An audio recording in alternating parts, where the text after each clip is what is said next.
श्री सरस्वती मैया की जय, श्री कृष्णचंद्र भगवान की जय।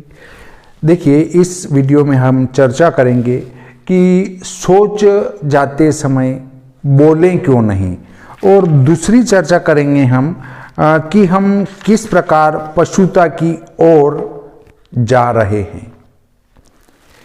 तो सोच, लघु शंका आदि के समय मौन एक सनातनी प्रथा मात्र नहीं है, किंतु धर्मशास्त्र अनुमोदित एवं विज्ञान समर्थित शिष्टाचार है। प्रायः अशिक्षित या उच्च शिक्षित होते हुए भी भारतीय संस्कारों से शून्य व्यक्तियों में इस शिष्टाचार की भी अवहेलना देखी जाती है। लघु शंका करते करते बातें करना, सोच बैठे बैठे अखबार पढ़ना तो नई पीढ़ी के बड़े लोगों के फैशन की चीज हैं। देखिए, आजकल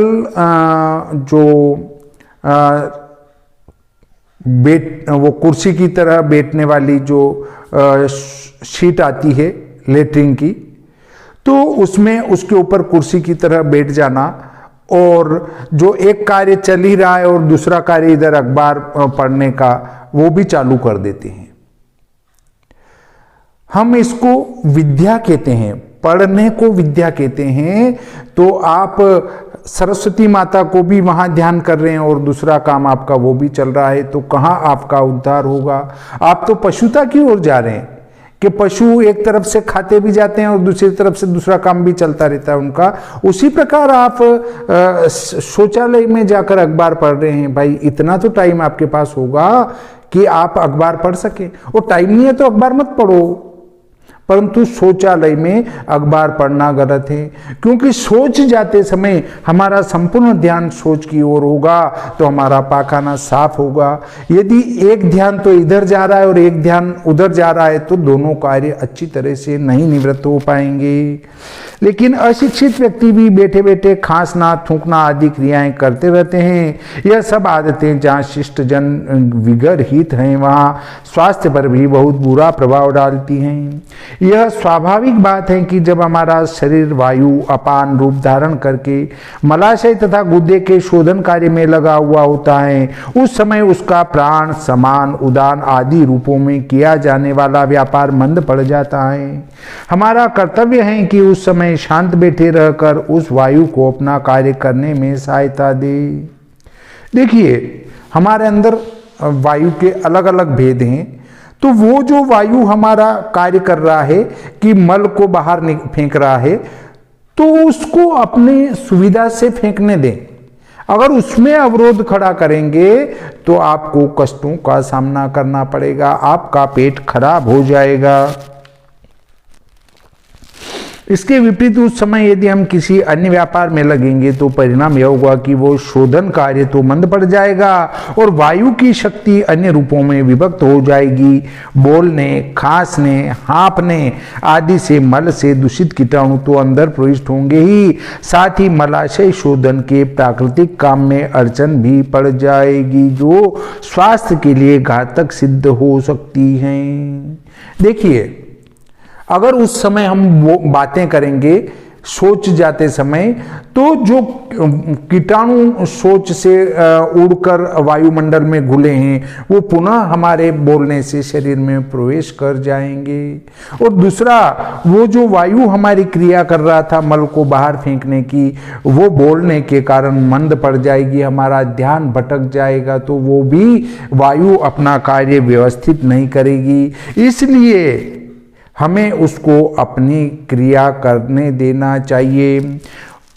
अब देखिए, इसलिए धर्मशास्त्रकारों ने कहा है, उच्चारे मैथुने चैव प्रस्तावे दंतधावने श्राद्धे भोजन काले च षट्सु मौनम समाचरेत।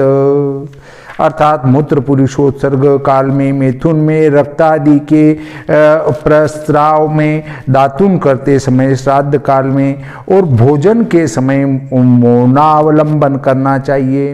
इस श्लोक में वर्जित सभी समयों में मौन का जो महत्व है उसे तत्त स्थलों पर बतलाया जाएगा। यहाँ तो इतना समझ लेना चाहिए कि सोच और लघु शंका आदि के समय अवश्य ही मौन रखना चाहिए।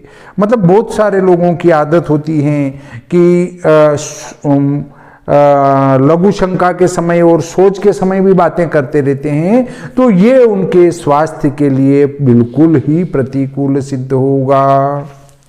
अब देखिए पशुता की ओर कैसे हम जा रहे हैं, इस पर चर्चा करते हैं। तिष्ठन्ना मूत्र पुरुषे कुर्यात, पारस्कर ग्रह सूत्र में कहा है खड़े खड़े मूत्र पुरुषोत्सर्ग न करें, अर्थात खड़े खड़े लघु शंका नहीं करना चाहिए।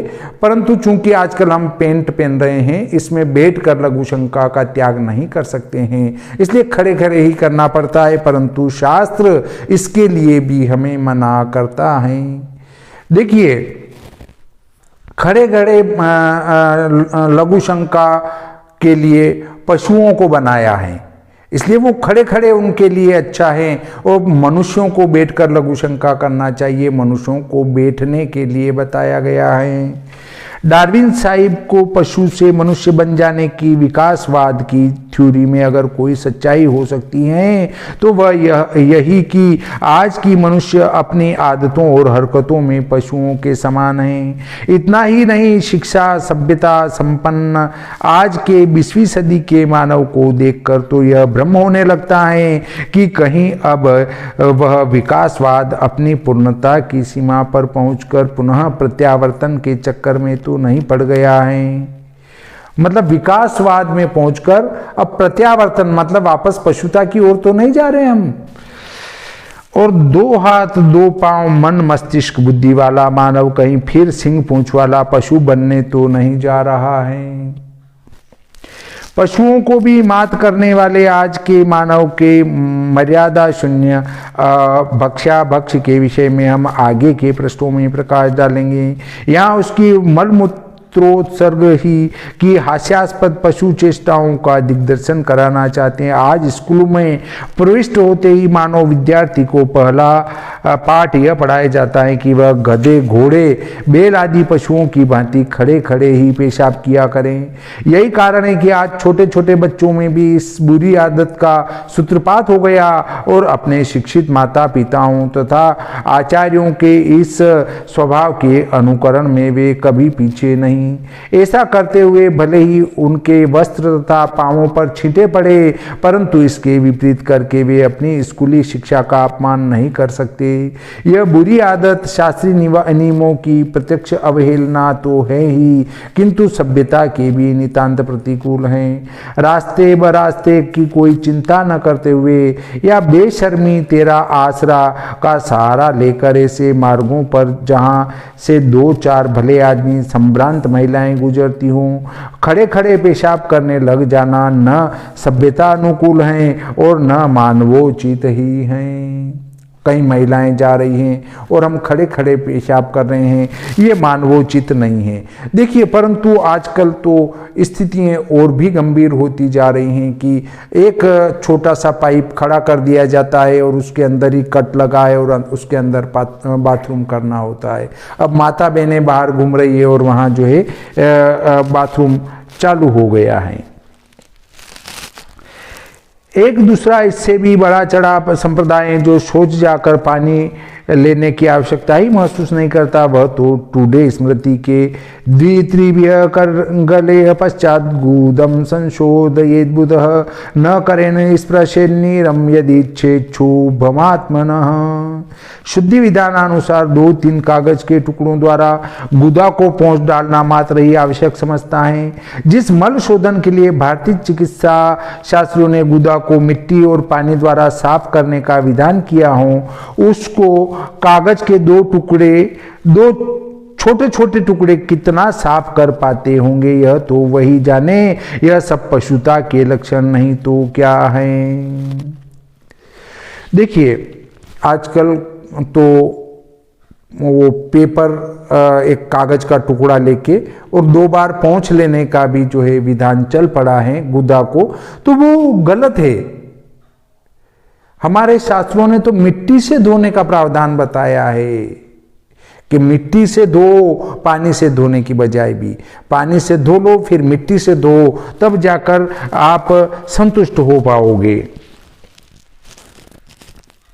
यह सब पशुता के लक्षण नहीं तो क्या है? अभी तक तो सभ्यता तथा शिक्षा की डिंग हाँकने वाले यूरोपियनों को ही हम कहते थे कि आज के समुन्नत युग में भी वे बिल्कुल जंगली हैं। पेशाब और शौच जाने का सलीका भी उन्हें नहीं आता। जानवरों की तरह खड़े खड़े पेशाब और शौच किया करते हैं। हाथ धोने की तो उन्हें कतई तमीज ही नहीं। अन्न का उपयोग भी नहीं जानते। किसी तरह कच्चा पक्का मांस खाकर अपना पेट पालते हैं, आदि आदि। किंतु आज यहाँ क्या हो रहा है? अच्छे खाने बनाए मनुष्य फिर पशु बनते जा रहे हैं। यह कम शौक की बात नहीं है। भगवान ऐसे लोगों को सद्बुद्धि दे कि वे यदि मनुष्य से उन्नति करके देवता नहीं बन सकते तो कम से कम मनुष्य तो बने रहें। अब हम अगले वीडियो में चर्चा करेंगे कि मार्ग में शौच क्यों नहीं करें, मिट्टी या साबुन से हाथ साफ करें आदि पर हम चर्चा करेंगे। उसके बाद आगे हम चर्चा करेंगे कौन सी मिट्टी का उपयोग करें हाथ धोने में। इन सब चीज़ों को हम आगे अगले से अगले वीडियो में बताएंगे। तब तक हम आज इस प्रकरण को समाप्त करते हैं। श्री सरस्वती मैया की जय, श्री कृष्णचंद्र भगवान की जय।